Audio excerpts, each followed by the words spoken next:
जाने पहचाने से ये अजनबी सोमवार से शुक्रवार रात 8:30 बजे Star 1 पर।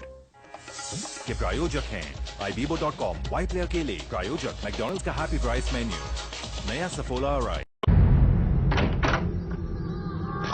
चीखोगे तो आवाज नहीं आएगी, फिर कोई है।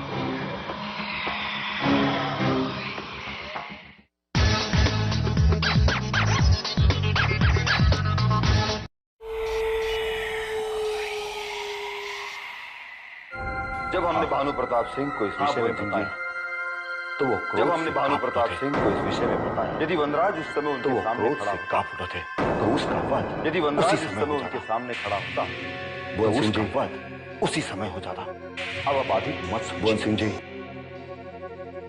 अब आप अधिक मत सोचिए और भानु प्रताप सिंह को पुराने महल का मोर्चा संभालने की आज्ञा दीजिए, नहीं तो हमारे राज्य पर संकट आ सकता है, क्योंकि अंधेरा होने में थोड़ा ही समय शेष है।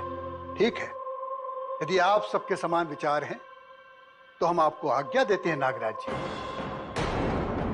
आप अपने कुछ जुझारू सैनिकों के साथ भानु प्रताप सिंह को पुराने महल में पहुंचा दीजिए। जैसी आपकी आज्ञा भगवान सिंह, मैं तत्काल उन्हें सूचित कर देता हूं, क्योंकि स्वयं भानु प्रताप सिंह भी अपने छोटे भाई को समझाने के लिए उतावले हो रहे हैं। चलता हूं, प्रणाम।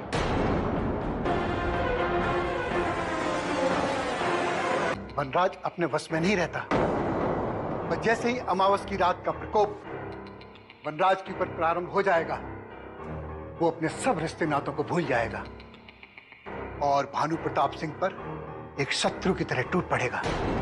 और आप अच्छी तरह जानते हैं जिसकी खोज कर रही थी वो सामने ही खड़ी है। कुसुमी ही वो सीढ़ी है जिससे राजकुमारी चंद्रमुखी के उस मायावी फूल तक पहुंचा जा सकता है। कुसुमी,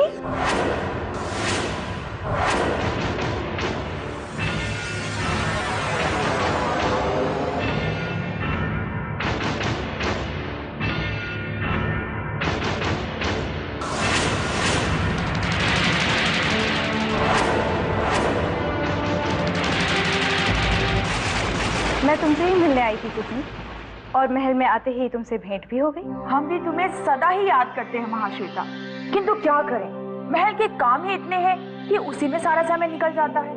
और फिर राजकुमारी चंद्रमुखी जी का ये विचित्र दुख हमारे सामने है।